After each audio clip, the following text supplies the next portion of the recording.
अभी एकदम से फर्स्ट रैंक, तो डिफरेंस क्या था? क्वेश्चन ऐसा था कि लास्ट 2018 में जो आए थे वो हम्म। Comparatively difficult.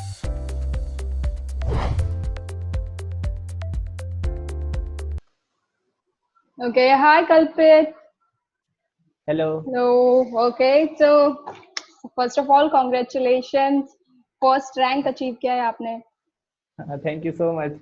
तो कैसा, मतलब कैसा फील होता है जब फर्स्ट रैंक आपने अचीव किया है? तो फैमिली का सबसे पहले क्या इम्प्रेशन था जब आपने बताया उन्हें?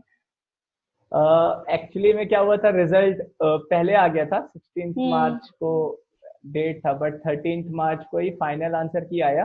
उसके ओके। बाद रिजल्ट आने के भी पहले आईआईटी दिल्ली से कॉल आ गया था कि मेरे पास कॉल आया पहले, तो जस्ट मैंने पिक नहीं किया, मेरे को लगा कोई स्पैम कॉल होगा।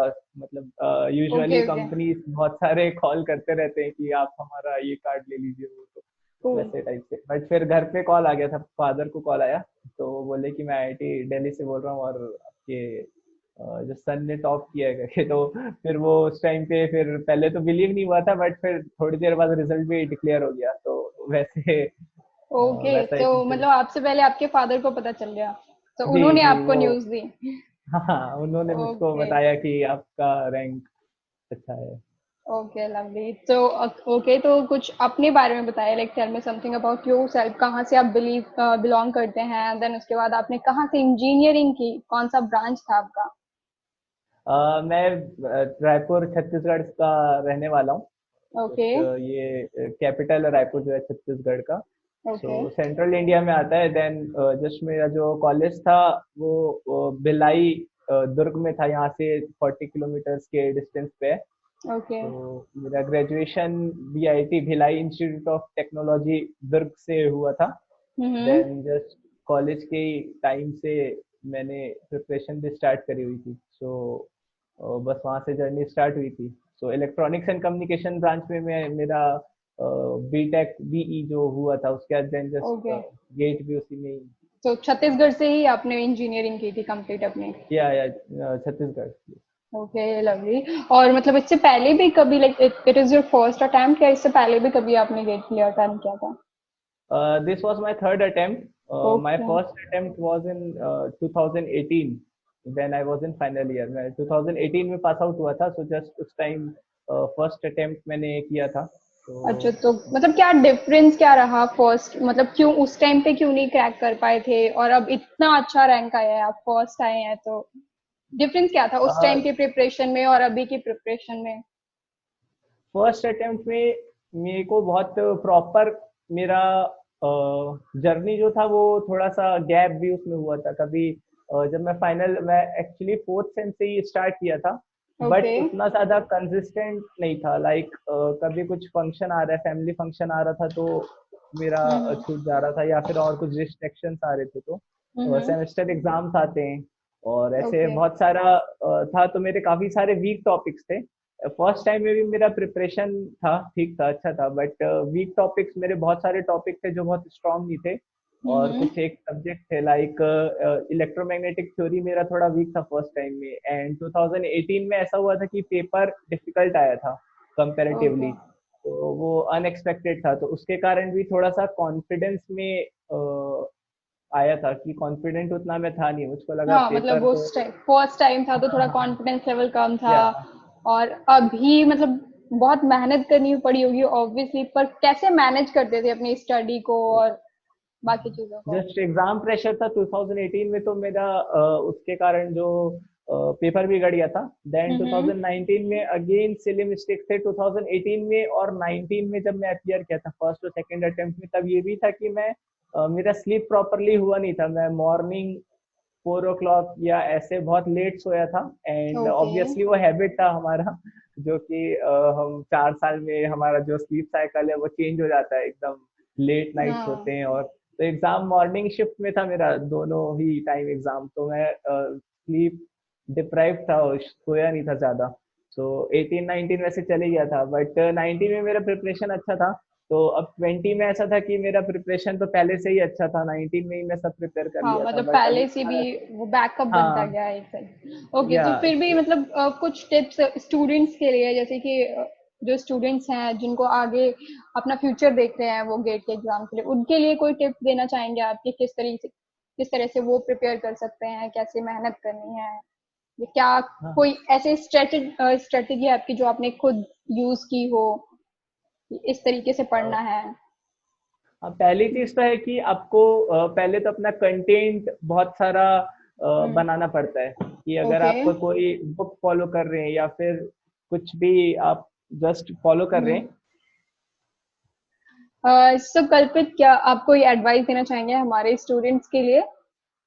किस तरह से आपने जो प्रिपरेशन की है, आपकी जो स्ट्रेटेजी है वो बताना चाहेंगे? ओके सो आप सारे स्टूडेंट को वैसे तो कुछ ऐसा बहुत डिफरेंट नहीं किया है मैंने जो लोगों से जो नॉर्मली एस्पिरेंट्स करते हैं। हम्म। बट मैं ये बोलना चाहूंगा कि आपको एक तो आपके नोट्स बहुत प्रॉपर आपको बनाने हैं।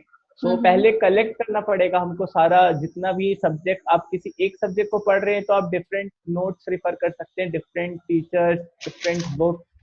So okay. हमको पहले एक मटेरियल कलेक्ट करना है। हमको किसी भी एक लेक्चर या एक को फॉलो करने से 90 to 95% कंटेंट मिल जाएगा, बट जो 5% है वो आपको टेस्ट सीरीज से या तो मिलेगा या फिर किसी और जो आप किसी और बुक्स में से आप फाइंड कर सकते हैं। सो हमको पहले जितना भी हम्म। कंटेंट है वो कलेक्ट करके फिर हमको उसको प्रॉपरली एक नोट्स बनाना है। वो हमारा जो हम्म। नोट रहेगा वो एक फाइनल हमारे पास रेडी होगा जिसको हमको बार बार रिवाइज करना है। Then okay. Other than that previous year problems तो मैं शुरू से ही हर किसी को बोल रहा हूँ कि previous year problems and test series hmm. बहुत इंपॉर्टेंट है। तो ये दो तो बिल्कुल बिल्कुल लूज नहीं करना, इन दोनों पे बहुत ही ज्यादा हार्डवर्क सभी को करना पड़ेगा ही जिससे भी। ओके। तो मतलब कुल मिला के ये है कि हार्ड वर्क बहुत चाहिए, उसके साथ साथ आपका कोई अच्छी लाइक कोई मेंटर था जिसने आपको इतना मतलब ट्रेन किया इस बीच, इस दौरान डेफिनेटली जब जरूरत पड़ती होगी तो आप मेंटर की हेल्प लेते होंगे ऑब्वियसली। मेंटर मेरे प्रोफेसर टीचर्स हैं कुछ जो हाँ। बताते रहते थे, बट इन दी एंड ऐसा नहीं होगा कि कोई भी आपको बस थोड़ा सा टिप्स दे सकता है। जैसे कि अब मैं हम्म। भी यहाँ पे इंटरव्यू में बता रहा हूँ तो बट उसको अपने किसी भी स्टूडेंट को उसको समझ के फिर अपने लिए कैसे अप्लाई करना है वो उसे ही जानना पड़ेगा। सो या ओ। किसी पे डिपेंडेंट रहना तो बहुत प्रॉब्लम हो सकता है। डिपेंडेंट किसी भी टीचर हो या कोई भी इंस्टीट्यूट हो या किसी पे भी डिपेंडेंट नहीं रहना है। हम्म। जो भी हमको इन्फॉर्मेशन मिल रहा है वो इन्फॉर्मेशन कलेक्ट करके फिर हम अपने प्रिपरेशन में उसको कैसे यूज कर सकते हैं वो ही हमको देखना पड़ता है हर किसी ओके। को। Okay. Okay, so which book did you use for your preparation? Any कोई स्पेसिफिक बुक जो आपने यूज की हो जिसको पढ़ के आपको लगता है कि उस बुक ने आपकी ज्यादा हेल्प की है? बुक्स हर एक सब्जेक्ट के लिए एटलीस्ट वन बुक हम अपने पास रख सकते हैं। बुक हम्म। पास में रखना ज्यादा इम्पोर्टेंट है। हम उसको एकदम विगोरसली फॉलो नहीं भी कर रहे हैं तो भी हम्म। एक बुक हमको साथ में रखना है। And hmm. Subjects for like हमारे पास अगर 10 सब्जेक्ट्स हैं सो हम्म। ईएमटी के लिए यूजुअली मैं सडीकू मेरी फेवरेट बुक है, बिकॉज वो बहुत अच्छा उसमें कंसेप्ट बहुत अच्छे से सीखने को मिला है और बहुत ही ज्यादा मतलब गेट के सिलेबस से बहुत ज्यादा चीजें वो ऑलमोस्ट सब कुछ कवर भी कर लेता है। सो ईएमटी के लिए एक सडीकू है। एडीसी हम्म। के लिए डोनाल्ड नीमन की एक इंडियन एडिशन बुक आती है, वो भी अगेन बहुत ही ज्यादा अच्छी है फॉर इलेक्ट्रॉनिक्स स्टूडेंट। वो अगर मॉस कैपेसिटर स्पेशली पढ़ना चाहते हैं सो डोनाल्ड ओके। नीमन की बुक स्टडी कर सकते हैं। और ऐसे ही मैंने काफी सारा एक अनअकैडमी में भी एक प्रिपरेशन स्ट्रेटेजी पे एक वीडियो बनाया हुआ है, उसमें मैंने सारे बुक्स को लिस्ट किया हुआ है। सो वहाँ पे भी कोई जाके देख सकता है या फिर ऑलमोस्ट हर जगह बुक्स के नाम आपको मिल जाएगा। मेन पॉइंट ये है कि आपके पास जो भी बुक्स हैं आप लाइब्रेरी या कहीं से भी इशू करके और हर एक बुक को रीड करके देख सकते हैं। पूरा हम्म। रीड नहीं, थोड़ा सा जितने भी 1 पेज और 2 पेज या एक टॉपिक, फिर हर एक इंडिविजुअल को जो सी बुक अच्छी लगती है वो उसको फॉलो कर सकता है। ऐसा बहुत ज्यादा पर्टिकुलर नहीं है, बट ओके, कुछ बुक्स जो मैंने यूज मतलब की है जो आपको समझ में आ रही है जो बेसिकली। आपको समझ में आ रहा है या जो हम्म। लैंग्वेज आपके लिए जो इजी पड़ रहा है। मेरे को मोस्टली सडीकू हो गया या फिर डोनाल्ड नीमन की बुक, इन सब की बुक्स मैंने फॉलो की, साइमन एकिंस की कम्युनिकेशन की बुक। तो मेरे को वो हम्म। समझ में आया, बट किसी और को हो सकता है कम्युनिकेशन की बीपी लाठी ज्यादा अच्छी लगे। तो हाँ, वो जस्ट सब्जेक्टिव एक टॉपिक है। तो डिपेंड ऑन स्टूडेंट्स कि उनको कौन सी समझ में आ रही है उस हिसाब से, बट उनको ट्राई करना चाहिए एक बार सारी बुक्स। सो या बिल्कुल सही बोल रहे हैं। स्टार्टिंग में तो एटलीस्ट ट्राई करना जरूरी है। अगर कोई प्रिपरेशन स्टार्ट कर रहा है तो उसको डेफिनेटली कम से कम 3 to 4 जो कोर सब्जेक्ट्स है उनके लिए एटलीस्ट 3 to 4 बुक्स को आप स्टार्ट करके और देख सकते हैं कि कौन सी बुक उनके लिए ज्यादा अच्छी है। तो ओके, कूल। तो अब आपके पास वापस आते हैं, आपने एक्सपेक्ट किया था मतलब ये रिजल्ट, मतलब first rank all over India में, ऐसा एक्सपेक्टेशन था जब आप एग्जाम दे के आए थे?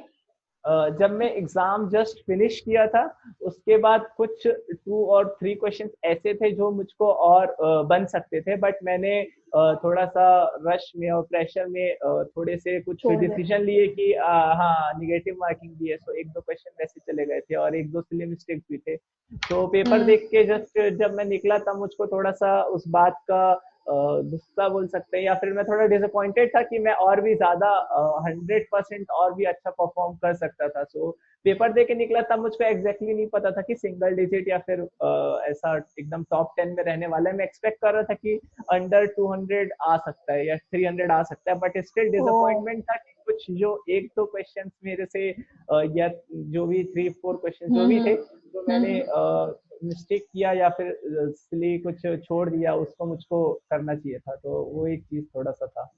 ओके, तो रिजल्ट आने के बाद तो वो खत्म हो गया ना सारा गिल्ट कि कोई कमी नहीं या छोड़ी। ओके। हाँ, रिजल्ट आने के बाद ये था कि एक्यूरेसी बहुत अच्छी थी, तो उस पे ऑलमोस्ट काफी हाँ। बेनिफिट हुआ है। ओके, तो what is your motive behind जो आपने गेट का प्रिपरेशन किया, और इसके बिहाइंड मतलब क्या मोटिव क्या है, फ्यूचर गोल क्या है आपका? पहले तो स्टार्टिंग में ऐसा बहुत इंटरेस्ट तो नहीं था। मैं ऐसा नहीं बोलूंगा कि मुझको इंजीनियरिंग शुरू से ही फर्स्ट ईयर से ही बहुत एकदम पसंद। पैशनेट था मैं। हाँ, तो वैसा सीन नहीं था, बट धीरे धीरे जब मैंने गेट का प्रिपरेशन स्टार्ट किया तब एक चीज क्लियर था कि मुझको ऐसे एवरेज टाइप का कॉलेज से निकल के फिर एक एवरेज जॉब कर रहे हैं, ऐसा हमेशा एवरेज नहीं रहना है। कुछ हम्म। कुछ कुछ अलग बियॉन्ड कुछ करना है। करना है, हाँ कुछ अपने फुल पोटेंशियल तक जाना हम्म। है या फिर ऐसा कुछ चैलेंजिंग करना है। सो उस पॉइंट ऑफ व्यू से मेरा प्रिपरेशन स्टार्ट हुआ था। तो हम्म। आई थिंक मुझ मेरा जो डिजायर था कि मुझको कुछ तो करना ही है, उसी के कारण ही शायद मैं थर्ड अटेम्प्ट तक के आया और फर्स्ट या सेकंड अटेम्प्ट में मैं रुका नहीं था। और फिर हम्म। ऐसा भी हुआ था कि कॉलेज खत्म होने के बाद जब मुझको थोड़ा थोड़ा सब्जेक्ट का अंडरस्टैंडिंग बढ़ गया था, चीजें जब मुझको और समझ में आने लगी थी, तब ऐसा हुआ था कि मुझको इंटरेस्ट बढ़ गया था इस चीजों में, सब्जेक्ट में भी इंटरेस्ट बढ़ गया था। तो अब ऐसा फ्यूचर का तो है कि एमटेक में डेफिनेटली करने वाला हूँ। उसके बाद फिर अगेन अगर और ऐसा ही रहता है तो कुछ रिसर्च फील्ड में जा सकूँ या फिर इवन ओके। इंडस्ट्री में भी जा रहा हूँ, तो एकदम कुछ आउटस्टैंडिंग परफॉर्मेंस तो करना ही है। वाह, लवली।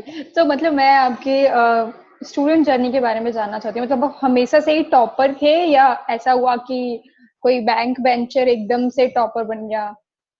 नहीं, हमेशा से टॉपर तो ऐसा बिल्कुल भी नहीं रहा है। इवन कॉलेज में अगर देखा जाए तो मैं टॉप 10 तो क्या टॉप 50 में भी शायद नहीं रहूंगा। जो जस्ट मेरे कॉलेज का ओ। बैचमेट्स थे तो उनमें मैं शायद टॉप 50 में भी नहीं रहूंगा।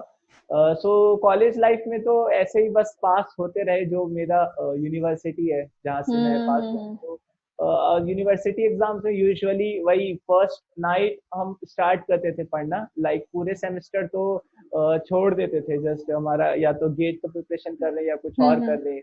सो यूजुअली ये मेरा मिस्टेक था। मैं ये सबको तो नहीं कहना चाहता कि पूरे नहीं, सेमेस्टर मत पढ़ो, ऑब्वियसली हाँ। बट हाँ, बट मैं अपन ऐसा करते थे कि फर्स्ट सेमेस्टर सेकंड सेमेस्टर में 2 डेज पहले एग्जाम प्रिपेयर करते थे, बट सेकेंड ईयर ऑनवर्ड्स ऐसा हुआ था कि हम रात में, कल मॉर्निंग में 10 o'clock अगर पेपर है तो हम हम्म। रात में 10-11 बजे पढ़ने बैठते थे और प्रीवियस ईयर की सारी बुक्स को पढ़ते थे, और उसमें भी बीच में कुछ तो यूट्यूब में वीडियोस वगैरह देख के और उसमें भी टाइम पास कर रहे थे। तो सोते नहीं थे, ओके। जस्ट रात को 10 बजे से सुबह 10 बजे तक ऑलमोस्ट 12 आवर्स होते हैं, तो उसमें हम पूरा एक सब्जेक्ट को लास्ट ईयर के जितने भी इम्पोर्टेंट चीजें पढ़ के जाते थे और वो सफिशियंट भी होता था पास होने के लिए। सो एवरेज मतलब एवरेज स्टूडेंट ही थे। हाँ, तो पढ़े मतलब ज्यादा ये तो। एक अच्छी बात है कि आप एवरेज स्टूडेंट है, पता है, क्योंकि इससे बहुत सारे स्टूडेंट को मोटिवेशन मिलेगा। इसीलिए मैंने ये क्वेश्चन पूछा, क्योंकि मतलब मैं भी एक एवरेज स्टूडेंट ही थी, और मैं कभी नहीं सोच सकती कि मैं रैंक फर्स्ट रैंक में अचीव कर पाऊंगी। तो ये जो भी एवरेज स्टूडेंट हमें देख रहे हैं फिलहाल, उनके लिए ये बहुत बड़ी बात है कि कभी भी अपने आप को कम नहीं समझना चाहिए। एक एवरेज स्टूडेंट भी टॉप कर सकता है, तो उसके लिए आपको सीखना पड़ेगा थोड़ा सा।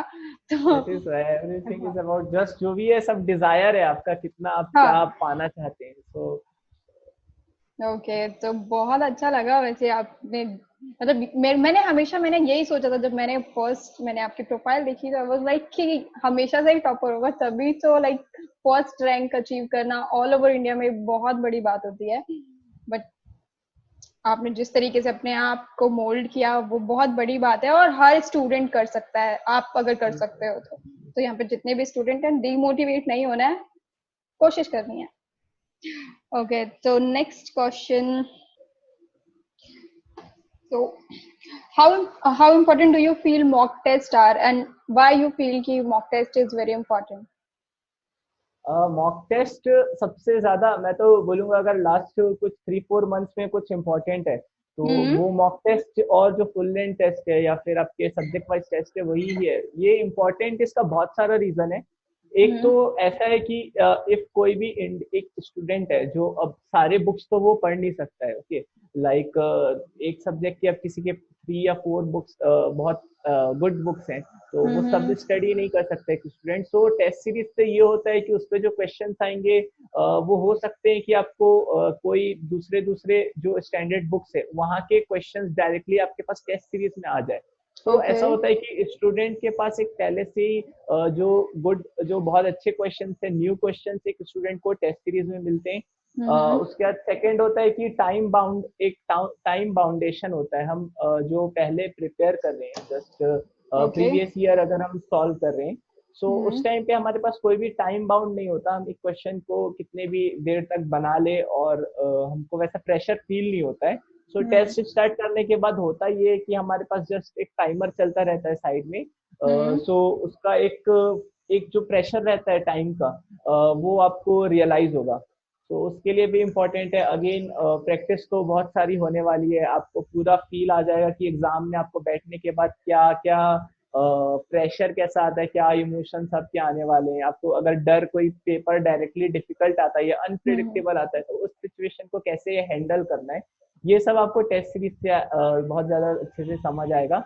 हम्म। कॉन्फिडेंस बहुत इंपॉर्टेंट है। फाइनल एग्जाम जब होता है उस पर अगर एग्जाम स्टार्ट होने के बाद अगर कोई स्टूडेंट ने कॉन्फिडेंट हो जाता है कि मेरा पेपर बस अच्छा जाने वाला है, ऐसा अगर उसका माइंडसेट रह रहा है पेपर देखने के बाद भी, तो उसका डेफिनेटली जो एक्यूरेसी वो बढ़ जाएगा, उसका जो स्पीड जो रहेगा वो बढ़ जाएगा। सो कॉन्फिडेंस बहुत ज्यादा डिफरेंस एक क्रिएट कर देगा। अगर दो स्टूडेंट है जो बहुत इक्वली टैलेंटेड है, इक्वली हार्डवर्क किए हुए हैं, बट अगर जो एग्जाम प्रेशर जो एक ज्यादा अच्छा हैंडल कर लेता है अगर कोई एक स्टूडेंट, तो वो डेफिनेटली सेकंड से बहुत अच्छा स्कोर करेगा।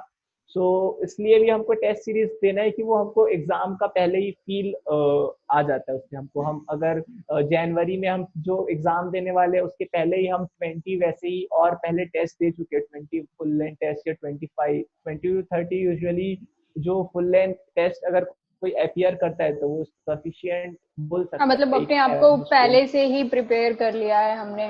पहले से हाँ प्रिपेयर कर लिया है। So 25 to 30 full length test किसी भी स्टूडेंट को देना चाहिए, like January full length test only.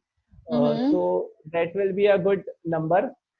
सो इसलिए ये टेस्ट सीरीज तो डेफिनेटली इम्पोर्टेंट है। New questions, new concept, hmm. और एक एग्जाम का जो प्रेशर है वो हैंडल करने में हेल्प होगा। तो इन तीन चीजों के लिए इम्पोर्टेंट मॉक है। टेस्ट कुछ स्टूडेंट इम्पोर्टेंट है। या कुछ स्टूडेंट ऐसे भी होते हैं जो अंडर द प्रेशर अच्छा परफॉर्म कर लेते हैं, लाइक पहले उतना अच्छा रिजल्ट नहीं आ रहा होता है बट एग्जाम डे पे ऐसा होता है कि वो एवरेज थे, उनका पूरे साल उतना अच्छा मार्क्स नहीं आए हुए हैं या मॉक टेस्ट में नहीं आ रहे थे, बट एग्जाम प्रेशर में ऐसा होता है कि वो प्रेशर में और ज्यादा अच्छा परफॉर्म करते हैं और फाइनली उनका जो रैंक बहुत इंप्रूव हो जाता है। तो ऐसे भी कुछ स्टूडेंट्स होते हैं, बट स्टिल मैं तो अगर कोई एस्पिरेंट है उसको यही सजेस्ट करूंगा कि आप जनवरी में at least 20 to 25 full length they, 20 to 30 के अराउंड, आपको बहुत अच्छा फिर आइडिया हो जाएगा, आपको कोई भी प्रॉब्लम नहीं आएगा। ओके। और इज इट ट्रू कि अगर प्रीवियस ईयर के क्वेश्चन पेपर्स को हम सॉल्व करते हैं तो ज्यादा चांसेस होते हैं कि हम गेट क्रैक कर पाए? प्रीवियस ईयर क्वेश्चन तो एक मिनिमम बार है बोल सकते हैं। लाइक कोई भी एस्पिरेंट है अगर हम्म। मैं ऑलमोस्ट ऐसा 90% केसेस में बता रहा हूँ, 10% एक्सेप्शन होते ही हैं जो बहुत सारा कुछ प्रैक्टिस नहीं भी किए उसके बाद भी बहुत अच्छा रैंक ले आते हैं। सो उन ओके। 10% लोगों को अगर हटा दे तो ऑन एन एक जो एवरेज स्टूडेंट है वो डेफिनेटली उसको अच्छा परफॉर्म करने प्रीवियस ईयर क्वेश्चन एक मिनिमम बार है वो तो सबको ही करना है। हम्म। अदर देन दैट आपको उसके ऊपर जो रिवीजन आपका बहुत बड़ा ऐसा है कि अब कोई एक बहुत like linear charging of capacitor का एक क्वेश्चन प्रीवियस ईयर में आया हुआ है, बट वो उतना उसको एक बार सॉल्व किया बट अगर रिवाइज नहीं किया हुआ है तो फाइनल में हो सकता है उसको कोई अटेम्प्ट ना कर पाए। तो ये ओके। सफिशिएंट नहीं है कि आप सिर्फ प्रीवियस ईयर एक बार बना चुके हैं, बट उसको रिवाइज करना भी इक्वली इंपॉर्टेंट है, और अगेन 2 टाइम्स या 3 टाइम्स उसको प्रैक्टिस करना या फिर टेस्ट सीरीज के थ्रू दूसरे क्वेश्चन प्रैक्टिस करना भी इम्पोर्टेंट है। तो अभी का कंपटीशन देखते हुए मैं ये नहीं बोलना चाहूंगा कि प्रीवियस ईयर अगर आपने सिर्फ सॉल्व किया है तो आपका रैंक बहुत अच्छा आने वाला है, बिकॉज हम्म। बहुत सारे स्टूडेंट पहले ही हैं जो प्रीवियस ईयर के बाद बुक भी बना चुके हैं, टेस्ट सीरीज भी बना चुके हैं और उसको बहुत बार रिविजन भी कर चुके हैं। तो ये हर एक को अगर किसी को टॉप 100 में अगर रैंक चाहिए तो फिर उसको थोड़ा सा प्रीवियस ईयर से थोड़ा ज्यादा एफर्ट करना पड़ेगा। ओके। तो एग्जाम के टाइम पे आपने लाइक कैसे स्ट्रेटेजी यूज की थी कि पहले मतलब पहले हमें फर्स्ट जो है कम नंबर वाले क्वेश्चन पहले करने हैं, ज्यादा नंबर वाले बाद में करने हैं, ऐसी कोई स्ट्रेटेजी बनाई थी जिससे कि जल्दी मैंने से? हाँ हाँ वो स्ट्रेटेजी बना के तो हम जाते हैं, बट पेपर आने के बाद वो सब याद नहीं आता। तो ओके। ऐसा कर सकते हैं कि आपको पेपर ये ध्यान में रखना है कि आपको पेपर जब आप स्टार्ट कर रहे हैं तब आपका कॉन्फिडेंस लेवल जो है वो मेंटेन रहना चाहिए। सो जो इजी क्वेश्चन है उसको पहले बनाना है। अगेन ऐसा हो सकता है कि 1 मार्क्स वाले क्वेश्चन ज्यादा ट्रिकी आ जाए, 2 मार्क्स कंपेरेटिवली ऐसे एक कौन से ईयर में था मुझको एग्जैक्टली याद नहीं है, बट पहले एक बार ऐसा हुआ था एक एग्जाम में कि 1 मार्क्स वाले क्वेश्चंस थे वो 2 मार्क्स के कुछ क्वेश्चन से ज्यादा ट्रिकी थे। ओके। छोटा उसका सॉल्यूशन छोटा था बट ट्रिकी थे। तो कोई अगर ऐसा सोच के गया हुआ कि मुझको 1 मार्क्स के पहले अटेम्प्ट करना है तो हो सकता है कि वो उससे वो शुरू में ही कुछ भी बना ना हो और वो थोड़ा सा डिमोटिवेट हो गया हो एग्जाम टाइम में। तो उसका बहुत ज्यादा इफेक्ट रहा होगा उसके रिजल्ट में। तो मैं ये बोलना चाहूंगा कि आप जस्ट स्टार्ट करिए। 1 मार्क्स आप एप्टीट्यूड से स्टार्ट कर सकते हैं या फिर टेक्निकल से स्टार्ट कर सकते हैं, जो भी आपका स्ट्रांग है। और उसके बाद फिर उसको अटेम्प्ट कीजिए। अगर पहले अटेम्प्ट में वो बन जा रहा है तो ठीक है, अदरवाइज आप जस्ट नेक्स्ट क्वेश्चन में जा सकते हैं और उसको एक सेकेंड राउंड के लिए छोड़ सकते हैं। सो ऐसे एक एक अटेम्प्ट करके जब आपका फर्स्ट 1 आवर में कुछ नंबर ऑफ क्वेश्चन आपसे बन जाएंगे और आप श्योर रहोगे कि हाँ ये सभी मेरे करेक्ट भी हैं, तो आपका कॉन्फिडेंस बढ़ेगा, उससे एक्यूरेसी और स्पीड आपको नेक्स्ट जो 2 आवर्स आने वाले हैं उनमें हेल्प होगा। तो ओके। इजी मतलब क्वेश्चन पहले ऐसा बनाना है। नहीं है हमें कि एक क्वेश्चन पे अटक जाना है और अपना टाइम वहां पे हाँ वेस्ट करना है। Cool। बिल्कुल, तो वो तो ये बहुत एक इम्पोर्टेंट टॉपिक है जो हमें कल्पित ने बताया है, तो सबको याद रखना चाहिए ये। ओके। तो कल्पित, मेरा अगला क्वेश्चन है। ओके।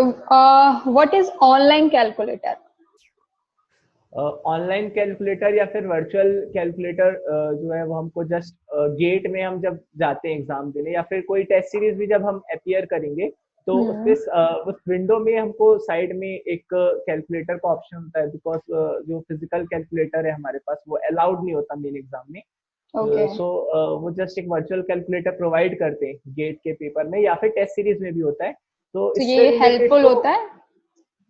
हाँ, क्योंकि जो हमारे जितने भी एस्पिरेंट्स हैं उनको साइंटिफिक कैलकुलेटर का हैबिट होता है जो हम फर्स्ट ईयर से बहुत लोग यूज कर रहे होते हैं। सो उनके लिए थोड़ा डिफिकल्ट हो जाता है कि ऐसा सोचते हैं, होता नहीं है एक्चुअल में, बट उनको ऐसा लगता है कि कुछ कॉम्प्लेक्स कैलकुलेशन आएगा तो हमारे पास कैलकुलेटर नहीं रहेगा। तो हम हम्म। कैसे करेंगे? तो उसके लिए ये एक है कि आप टेस्ट सीरीज में एक तो अपना वर्चुअल कैलकुलेटर से ही प्रैक्टिस कीजिए। Just okay. टेस्ट सीरीज जिस दिन से स्टार्ट करेंगे उस दिन से ही हमको फिजिकल कैलकुलेटर को छोड़ देना है और पूरा काम वर्चुअल कैलकुलेटर में करना है। अदर देन दैट आपको बहुत सारे जो वैल्यूज हैं जो बहुत ज्यादा फ्रिक्वेंटली यूज होते हैं आप उसको याद कर सकते हैं, लाइक 10 इनवर्स 2 या फिर ऐसे जो वैल्यूज हैं जो बहुत बार हमको यूज होने वाले हैं। तो उससे हम्म। क्या होगा कि आपका टाइम सेव होगा। और हम्म। थर्ड चीज ये कि अगर आपको फिजिकल कैलकुलेटर अलाउ नहीं किया हुआ है गेट में, so they will not ask any difficult question that cannot be solved with your virtual calculator. Okay, so जो ओके। हमारे पास क्वेश्चन आने वाले उनका भी जो वो रहेगा, डिफिकल्टी रहेगा कैलकुलेशन वाइज, बहुत ज्यादा लेंथी कैलकुलेशन नहीं आएगा आपको। हम्म। मोस्टली जो आएंगे वो इजी कैलकुलेशन होंगे जो आप वर्चुअल कैलकुलेटर में परफॉर्म कर सकते हैं। तो इसके लिए उतना वरी करने का नीड नहीं है, बहुत ज्यादा कुछ कॉम्प्लेक्स नहीं है। आप 1 और 2 या फिर 3 टाइम्स जब यूज करेंगे या फिर इवन आप जब 20 या 25 मॉक टेस्ट दे चुके होंगे तब आपके लिए वो बहुत इजी हो जाएगा, आपको पूरा समझ आ जाएगा उसको कैसे यूज करना है। तो उसके लिए किसी को वरी नहीं करना चाहिए। ओके। बस आपको ऐसा एक होता है कि रफ पेपर जो मिलता है उसको बहुत ज्यादा वैसे तो वो रफ पेपर भी बहुत सफिशियंट होता है, वो पूरा मैं फिल भी नहीं कर पाया था, इवन जिस टाइम भी मैं पूरा फिल नहीं हुआ था।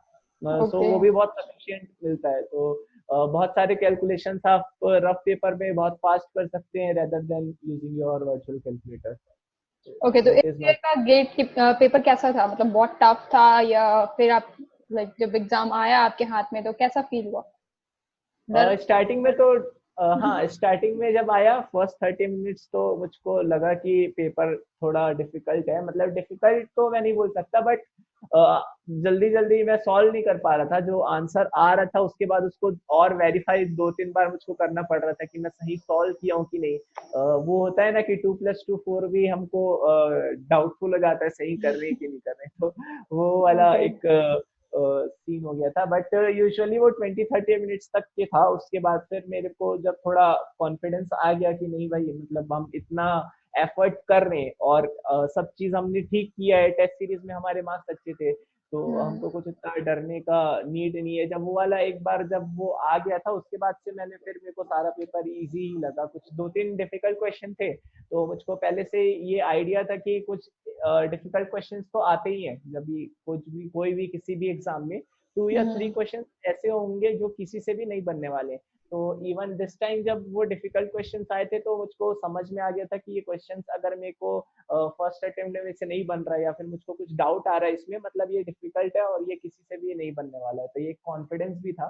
So okay. जस्ट मैंने उसको स्किप कर दिया था और बाद में ऐसा हुआ भी था कि वो जो क्वेश्चंस थे वो इवन जिन्होंने अटेम्प्ट किए थे उनका भी उस पे मार्क्स डिडक्ट हुआ, मतलब बहुत सारे लोगों का उस पे निगेटिव हो गया। तो ओके। वो एक चीज था, डिसीजन हमने मैंने जो लिया था वहां पे वो एक हम्म। डिसीजन, करेक्ट डिसीजंस मैंने लिए थे कि किसको अटेम्प्ट करना है और किसको छोड़ना है। तो हाँ, मतलब अगेन इसका भी हमें ध्यान रखना है क्योंकि नेगेटिव मार्किंग होती है। हाँ, बिल्कुल ओके। सही बोल रहे हैं आप। मतलब किसी को भी किस क्वेश्चन को अटेम्प्ट करना है और किसको छोड़ना है ये सबको ध्यान रखना चाहिए, हम्म। बिकॉज हर पूरे क्वेश्चन तो नहीं ही बनने वाले हैं। बहुत मतलब एक बहुत एक्सेप्शनल केस में ऐसा होगा कि आपको आउट ऑफ 65 पूरे 65 क्वेश्चन आप अटेम्प्ट कर रहे हो। ऐसा paper like last year electrical वालों का वैसा आया था कि इतना ज्यादा लोगों का 65 में से 64 क्वेश्चन लोग करेक्ट करके आए थे। तो या ओके। 60 से आइडिया नहीं है बट ऐसा होने का चांस बहुत कम है। सो आपको पहले से आइडिया होना चाहिए कि हमारे जो 2 या 3 क्वेश्चन होने वाले हैं वो तो रॉन्ग होंगे ही। तो उसके लिए वरी नहीं करना है और उसको जितने जल्दी हमको समझ आ जाए कि ये क्वेश्चन वही है हमको उसको स्किप कर देना है और आगे बढ़ना है। तो वो एक चीज सबको ध्यान रखनी है।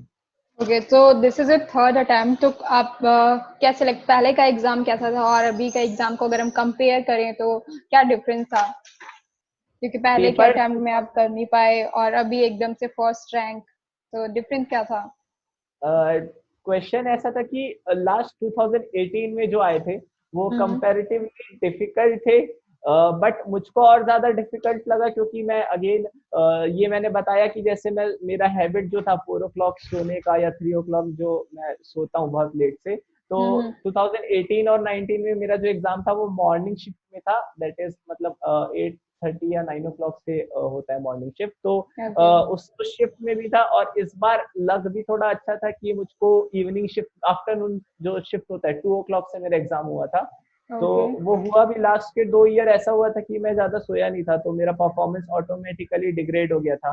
तो और कॉन्फिडेंस भी लास्ट के 2 ईयर कंपेरेटिवली कम थे। गेट के पॉइंट ऑफ व्यू से जो उन्होंने क्वेश्चन बनाया था वो तो 18 में ज्यादा डिफिकल्ट था, 19 में कंपेरेटिवली कम था, और 20 में मैं बोलूंगा कि 18 और 19 के समवॉट बीच में था, या फिर 19 के इक्विवेलेंट बोल सकते हैं। बट इस बार ये अच्छा हुआ था कि मैं डेफिनेटली लेट से सोया था, लेट से उठा था, बट मेरा एग्जाम 2 o'clock से था। तो मैं पूरा परफॉर्मेंस मेरा अच्छा हुआ, मैं मतलब सोया था प्रॉपरली। स्लीप बहुत इंपॉर्टेंट है किसी भी एस्पिरेंट के लिए। एग्जाम के एक दिन पहले, ये हमारे एंड सेमेस्टर एग्जाम टाइप होता नहीं है कि हम रात भर नहीं सोए हैं उसके बाद भी पेपर दे रहे हैं तो पास हो जा रहे हैं, तो ऐसा इस पे नहीं होता। इस पे आपको ऑप्टिमम लेवल में रिजल्ट, अपना ऑप्टिमम परफॉर्मेंस जो एकदम टॉप का, एकदम एफिशिएंटली आपको क्वेश्चन सॉल्व करने के लिए, ऐसा जरूरी है कि आप बहुत ज्यादा अच्छे से स्लीप लिए हुए हैं और आप एकदम नॉर्मल, आपका मेंटल स्टेट जो है वो एकदम नॉर्मल है।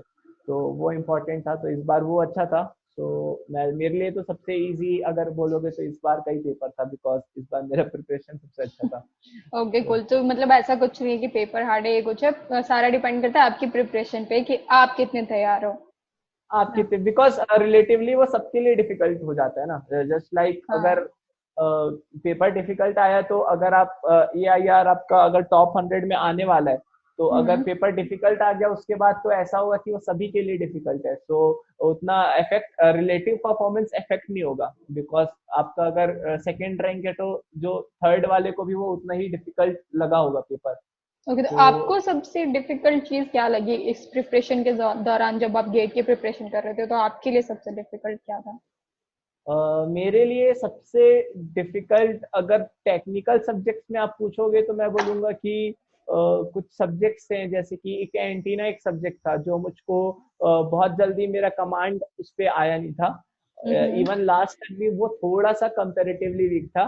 और अगर हम्म आप नॉन टेक्निकली, अगर सिर्फ मोटिवेशन के पॉइंट ऑफ व्यू से पूछोगे, तो फिर मैं बोलूंगा कि मेरे लिए डिफिकल्ट था ट्रस्ट करना, बोल सकते हो, नहीं, खुद पे बिलीव करना।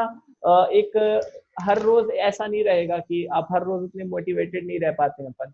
तो वो हम्म डिमोटिवेशन का कभी कभी टाइम आता था जब थोड़ा सा डिफिकल्ट हो जाता था सिचुएशन, जब हम जस्ट प्रिपेयर तो कर रहे हैं, बट डाउट होता था कि अब इस बार भी क्या हो रिजल्ट आएगा पाएगा? कि भी नहीं आएगा। हाँ, सो वो एकदम कंफर्मेशन तो नहीं रहता है, बट वो वही है कि जैसे जैसे हमारा प्रिपरेशन अच्छा होते जाता है, वैसे वैसे जो सेल्फ डाउट है, निगेटिविटी है, वो सब कम होती जाती है। वो स्टार्टिंग में थोड़ा ज्यादा आता है, जब जस्ट हम मिड में होते हैं तब थोड़ा ज्यादा आता है, बट एक बार अगेन प्रैक्टिस जब हो जाएगा किसी का भी बहुत अच्छे से, तो वो निगेटिविटी पार्ट वाला भी बहुत कम हो जाएगा।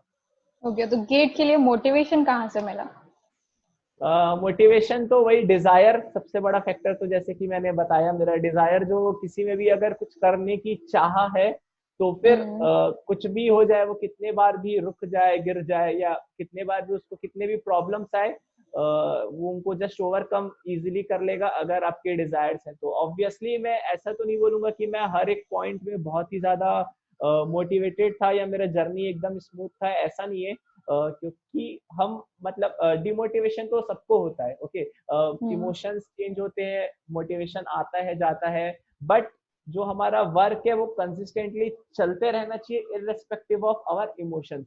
सो डेफिनेटली मोटिवेशन तो मुझको वही डिजायर है, ड्रीम्स है, जो विजन हमने एक बनाया है, जो हमारा एम्बिशन है, उसको अचीव करने का जो चाह है, जो हमारा जील जो होती है हमें कि हमको करना ही है, जिद है, ये बोल सकते हैं। सो वही एक फैक्टर हम्म रहेगा जो आपको लास्ट तक मोटिवेट करते रहेगा। ओके लवली, मतलब आपने सारे आंसर्स परफेक्ट दिए हैं।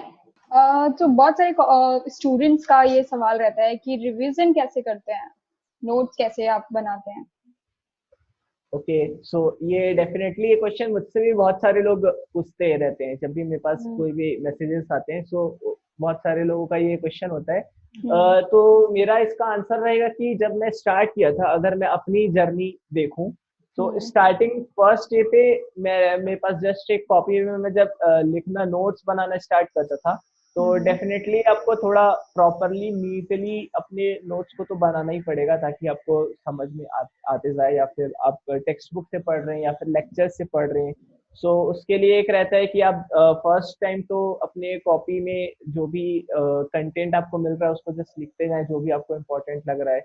और उसके बाद ऐसा है कि आप सिर्फ एक रिसोर्स से आपको सारी चीजें नहीं मिलेगी। जैसे मैंने बताया ऑलमोस्ट 90% कंटेंट मिल सकता है, बट जो 5 to 10% एक्स्ट्रा है उसके लिए आपको दूसरा हो सकता है दूसरे मटेरियल पे या दूसरे बुक पे आपको सर्च करना पड़े। सो जस्ट आप अपनी कॉपी पे थोड़ा स्पेस छोड़ सकते हैं ताकि बाद में आप उसको अपडेट कर सकें। एंड आप जस्ट अगेन सेकेंड टाइम जब वो पढ़ेंगे या फिर जब भी आपके पास कुछ भी न्यू पॉइंट मिलता है, तो अगेन आप उसी ही जो आपके सब्जेक्ट की कॉपी रहेगी उसमें ही आप वो पॉइंट ऐड करते जाएं। तो थोड़े टाइम के बाद होगा क्या कि आपके पास एक सब्जेक्ट के लिए बहुत सारा कंटेंट आपके एक एक एक ही कॉपी में रहेगा। इससे एक स्टूडेंट को भी कॉन्फिडेंस रहेगा कि ओके मेरा जो कंटेंट है वो बहुत स्ट्रांग है, बिकॉज मैंने बहुत सारी जगह से या फिर बहुत सारे रिसोर्सेज से उसको बनाया हुआ है। सो वो एक कॉन्फिडेंस फिर आने वाला है, तो वो बहुत इंपॉर्टेंट रहेगा। सो नोट्स बनाने के लिए पहला जो स्टेप है वो तो यही करना है कि आपको सब चीजों को अपने एक ही कॉपी में या एक पास आपको लिखते जाना है। देन सेकेंड टाइम जब आप टेस्ट सीरीज जब स्टार्ट करेंगे, तो टेस्ट सीरीज से बहुत सारे जो आपके पास कंसेप्ट हैं या बहुत सारे नोट्स हैं, बहुत सारे पॉइंट है, न्यू क्वेश्चन है, जो भी हमारे टीचर्स या फैकल्टी जिसने भी उस टेस्ट सीरीज को बनाया हुआ है, तो उनके एक्सपीरियंस से भी बहुत सारे इंपॉर्टेंट जो पॉइंट्स है या एक्सेप्शन क्वेश्चन यूजुअली आपके टेस्ट में आते हैं जो एकदम एक्सेप्शनल है या फिर आप जिसपे मिस्टेक करने के चांसेस सबसे ज्यादा होते हैं वैसे क्वेश्चन। सो आप उसको जस्ट ये कर सकते हैं कि उसको भी अगेन आप अपने नोट्स में लिखते जाएं टेस्ट सीरीज के टाइम ही। अगेन देन उसके बाद फिर ऐसा एक रहेगा कि आप जस्ट अक्टूबर में या फिर सितंबर में जब आप फिर से कभी एक बार रिवाइज कर रहे हैं, तब आप अपने नोट से फिर एक और बार या तो नोट्स बना सकते हैं या वहां पे भी आप हाईलाइट कर सकते हैं जो पॉइंट्स पे आप वीक है, जो जिसपे आपको और भी ज्यादा क्वेश्चन सॉल्व करना है, या फिर जो टॉपिक आपको याद नहीं रह रहा है, जो फॉर्मूला याद नहीं रह रहा है, आप उसको हाईलाइट करते जा सकते हैं। और जब नेक्स्ट टाइम आप जब थर्ड या फोर्थ टाइम जब रिविजन कर रहे हैं, तब ऐसा कीजिए कि जो हाईलाइटेड है उस पर ज्यादा फोकस कीजिए। सो ऐसा नोट्स बनाना कोई बहुत डिफिकल्ट नहीं है, बट अगर प्रॉपरली नोट्स नहीं बनाया गया तो ऐसा हो सकता है कि आपको फाइनल में सिर्फ कंफ्यूजन होता रहे कि ये क्वेश्चन मैंने पढ़ा था पर कहाँ पढ़ा था याद नहीं आ रहा है। तो ऐसा टाइप का कोई सीन ना हो, इसके लिए जस्ट रिवीजन करने में प्रॉब्लम आ सकती है अगर नोट्स नहीं बनाए तो। या ओके, तो पूरे दिन में कितने घंटे ऐसे होते थे जो आप सिर्फ गेट की प्रिपरेशन को डेडिकेट करते थे? ओके, सो फर्स्ट थिंग तो मैं सिर्फ एक ही एग्जाम सिर्फ गेट के लिए ही प्रिपेयर कर रहा था। जो दूसरे एग्जाम से इंजीनियरिंग सर्विस या फिर किसी भी सेकंड और थर्ड एग्जाम, मेरे पास कोई सेकंड ऑप्शन नहीं था।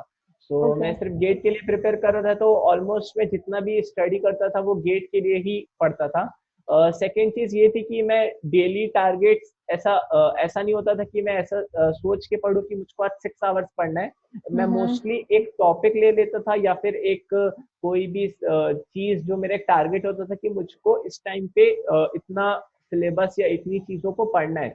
सो वो ऐसा होता था कि मैं वीकली टारगेट या फिर मंथली या फिर 3 days या 4 days का एक टारगेट बनाता था। फिर जस्ट उसको मैं उसको बस अचीव कर सकूं, उसके लिए मुझको फिर जितने भी आवर्स पढ़ना पड़े उतना मैं मतलब पढ़ता था।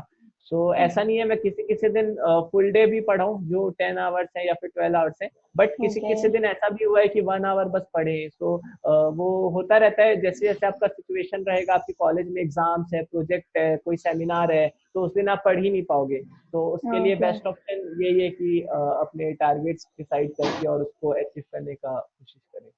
ओके, ये मतलब हमें ये नहीं करना है कि इतने घंटे पढ़ना है, हमें बस एक टॉपिक निकाल लेना है कि ये टॉपिक आज मुझे कंप्लीट करना है, चाहे कितनी भी देर पढ़ना पड़े। कितना भी देर पढ़ना पड़े। तो ये भी एक अच्छी चीज हमें जानने को मिली है, क्योंकि मैं अपने टाइम में यही करती थी कि मेरे को 2 घंटे पढ़ना है, बट वो गलत है। आपको वो नहीं करना है, आपको ये करना है कि आपको एक टॉपिक जो भी आपने सोचा है उसको कंप्लीट करना है, चाहे कितना भी टाइम लगे उसमें। ओके, तो इस प्रिपरेशन से पहले आपने किसी भी पीएसयू में अप्लाई किया था रिक्रूटमेंट के लिए? नहीं, जब इस साल तो वैसे जो इलेक्ट्रॉनिक्स ब्रांच के लिए सीट्स भी हम्म काफी कम है जहां तक मैं जानता हूँ। हम्म बट अगेन एग्जाम के पहले मैंने कोई भी ऐसा फॉर्म नहीं भरा था किसी भी पीएसयू का। एग्जाम के होने के बाद भी अभी तक इवन टिल हम्म, टुडे मैंने कोई भी पीएसयू का कुछ भी फॉर्म या फिर अपियर करने का सोचा नहीं है। Because okay. मैंने मोस्ट ऑफ द सीनियर जिनसे भी बात की है, तो हम्म उनके जो डिस्क्रिप्शन था उनका, जो पीएसयू के बाद उनकी जो जॉब में जो भी लाइफस्टाइल रहती है, तो मैं उसके लिए बहुत सुटेबल नहीं हूँ ऐसा मुझको बात करके लगा। तो मैं ओके, मोस्टली अब पीएसयू में जाने का तो मेरा कोई भी प्लान नहीं है। तो आपको किस तरह की जॉब चाहिए? आपका आइडियल जॉब प्रोफाइल क्या है? मुझको जस्ट एम मास्टर्स जब हो जाएगा मेरा, उसके बाद मैं ट्राई करूंगा कि मैं किसी कंपनी के R&D सेक्टर्स में जा सकूं, जहां ऑब्वियसली चैलेंजेस थोड़े होने चाहिए, कुछ हम्म, इनोवेटिव या कुछ नया जहाँ पे काम हो रहा हो। सो मैनेजेरियल, एकदम ज्यादा मैनेजेरियल नहीं चाहिए, जिसमें कुछ भी मतलब मैं न्यू कुछ नहीं कर पा रहा टेक्निकल हूँ ना कुछ, हो। या टेक्निकली कुछ जहाँ पे मैं बहुत ज्यादा चैलेंजेस जो ना एनकाउंटर हो। कर सकूं, चैलेंजेस हाँ सॉल्व कर सकूं, तो वैसा एक कूल, मतलब जॉब। जो आपने अभी तक सीखा है आप वो खोना नहीं चाहते हैं, उसको आप अपनी या लाइफ में यूज करना चाहते हैं कुल मिला। ओके, तो थैंक यू कल्पित हमारे साथ अपना इतना इम्पोर्टेंट टाइम इन्वेस्ट करने के हेलो। लिए।